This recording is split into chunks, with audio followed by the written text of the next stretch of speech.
A failure is not always a mistake. It may simply be the best one can do under the circumstances. The real mistake is to stop trying. It is a famous quote by B.F. Skinner, the well-known behaviorist. And with his quote, today I begin my program with a heartiest welcome to all of you. Today is World's Mental Health Day. So, we will talk about some aspects of mental health here, and we will conclude our program with a very special cultural program through which we have tried to portray the different perspectives of a healthy mind and the different perspectives of a mind which is suffering from severe stress and unhappiness, and how that mind overcomes that unhappiness and starts to enjoy the life once again. Before I go to the main segment of that program, I would like to talk about mental health. So in general aspect, whenever we talk about health, we generally try to correlate that with the diseased condition. If we say we are healthy, we always say that we are healthy because we are not having any critical underlying illness. But health is itself a state which promotes happiness, which promotes wellness. So when we talk about mental health, it is certainly the psychological well-being of a person by which the person enjoys his or her life and skillfully overcomes the difficulties and the stressful conditions. Now this is very important to overcome the difficulties, and the process by which a person overcomes this difficulty is technically called as resilience. And this resilience comes through different allosteric changes in our brain and body. So when we are suffering from a certain kind of stress, we are having some certain changes in our brain and in our body. And these changes are the typical reaction to the stress.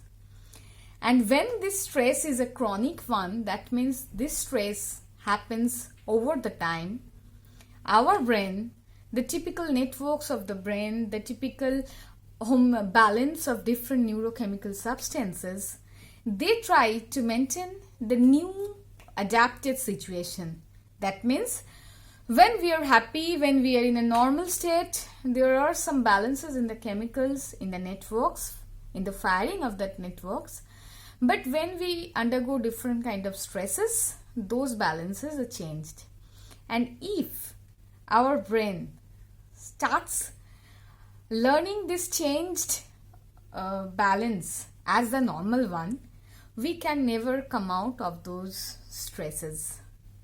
So when we are facing some difficulties, we are having some sort of discomfort, psychological discomfort, or some sort of discomforts with our mental thoughts that affect our regular works, that affect our day-to-day life, we should think of taking action on it.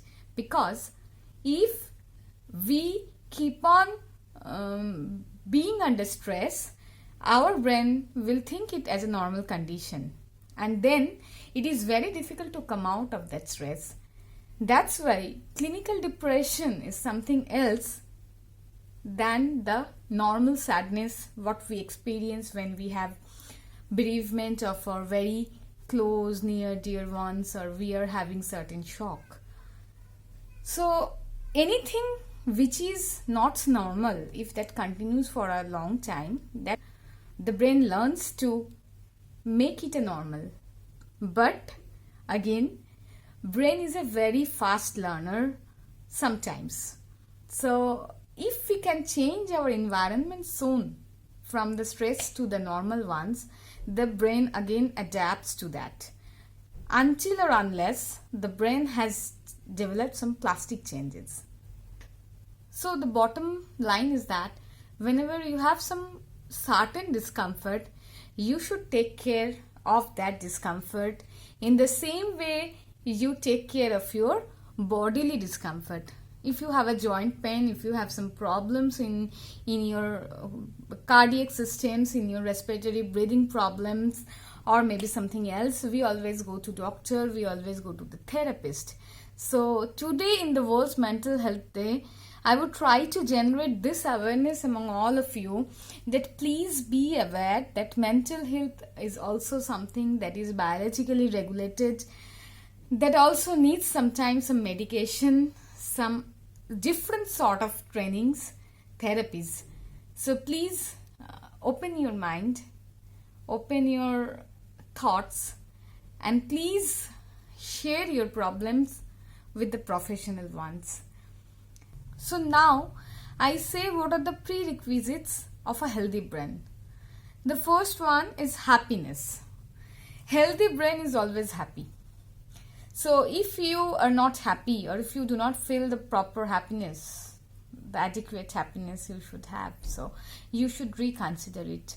So the happiness is the first thing that a healthy brain always has. And then I will talk about the functionality, like whenever you are doing any work, whenever you are concentrating on a particular topic, whenever you are organizing your day schedule, you are making your day-to-day routines, your households, everything for every work. If you feel that there is some discomfort which is not related to your physical body, that means you are tired, you are overexhausted, and so you cannot do a work. That is different. But you are actually not tired by your bodily responses. Still you are feeling much more fatigued. Still you are not able to function properly. So that is something related to your mental health. So the first point is happiness. The second point is functional sufficiency. That means whether you can function properly or not. And then the social interaction. A happy person is always a social being. So this doesn't mean that an introvert person will be an unhappy person or is not having the mental health. Introvertism, extrovertism is different. It is the way you interact with your known faces. But social interactive problems mean something else. That means in a situation where you are supposed to talk, where you are supposed to interact, or you are supposed to behave in some particular way, you are not able to do that. It is not your choice, but you are actually not being able to give the proper response you should do. So that means you are suffering from some mental discomforts. So in a nutshell, mental health means your happiness, the way you enjoy your life, the way you perform, and the way you interact. So we should always remember that we need to be happy both from our bodily side and the mind. And one thing I always try to emphasize, that mind and body are not separated in any way. So if you are having a good health, a bodily health, you are in a way that you are having a mental happiness or mental wellness, and vice versa. If you do not have a good mental health, you cannot have a very healthy body itself, because they are very intimately interacting. So with this small message on mental health, I will sharply go to the main part of the program, and why today I have selected the program to be published, and why I started with mental health and then I'm going to a program which is not related to a psychological or neuroscience webinar. So I will quote here the two famous quotes by two psychologists. First one is the Sigmund Freud. We all know about Sigmund Freud and his psychoanalytic theory, his interpretation of dreams, his interpretations of our unconscious mind. We all know about it, so it is not my job to introduce you to this enormous personality. So Sigmund Freud once quoted, Everywhere I go, I find a poet has been there before me. I repeat, everywhere I go, I find a poet has been there before me. So, Sigmund Freud, who is a famous psychoanalyst, he is telling that whenever he goes to some places, that means whenever he tries to develop some new theories about the psychology, about the criticality of mind, he can always find some similar works by a poet, which actually means that a poet is a very good psychoanalyst or reads the mind in a very good manner. And then following few years, his child Anna Freud, who is also a very well-famous psychoanalyst rather, and mainly dealt with the child psychologies, adolescent psychologies. So she told, creative minds have always been known to survive any kind of bad training. I again repeat, creative minds have always been known to survive any kind of bad training.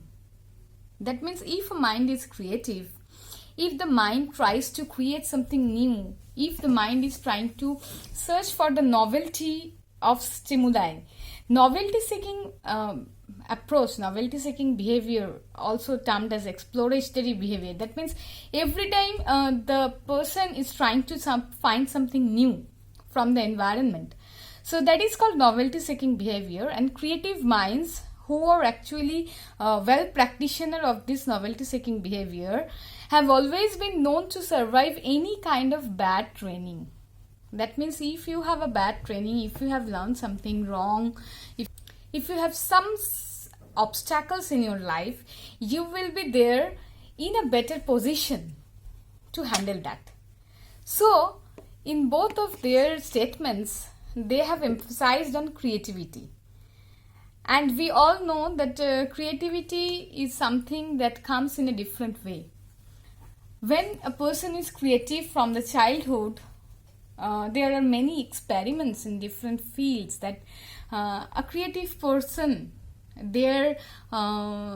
I will not talk about the bodily responses, like a dancer has a very good neuromuscular coordination, a singer has a very good vocal musculature. So I will not focus on those things, but there are various advanced studies where people found that artistic brains, the creative minds, they have the better neural firing in the regions that are responsible for happiness, for celebration of life. So that means creativity is something that nourishes our mind, that nurtures our well-being. So with that cue, today we will present a cultural program, but the cultural program is presented here in a different way. As I have already mentioned that today is World Mental Health Day, and we are trying to make an awareness for the mental health. So the presentation of the cultural program is a little bit difficult, and it's a kind of complicated psychological theories altogether.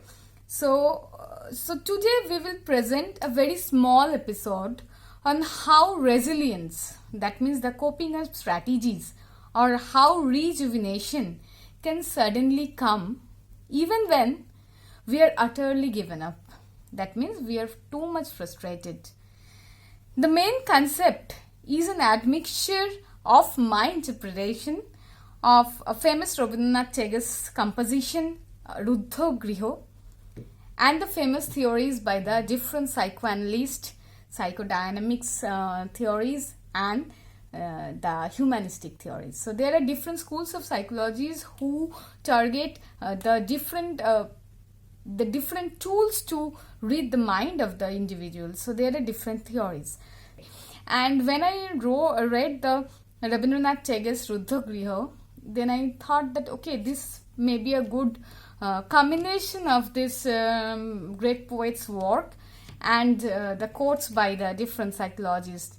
And with this notion in my mind, I tried to program where I have used all the Tego's composition to give a new form of psychological resilience. So though the words are quite difficult, but I think when we start the program, you all will enjoy that. And it was a very good team effort by many of my known faces, my close and dear friends, elders, seniors. I'm thankful to all of them for participating in the program. Please be patient and watch till the end, and please share if you have some different perspective. So with this, I bid a goodbye for myself, and I begin the program for today. The name of the program is Parapar. That means from this bank of the river to the other bank of the river. Here the Parapar means the journey of myself, the journey of a realization. So what is that realization needs to be watched by you all and needs to be perceived by you all. So keep on watching. Stay tuned. Thank you.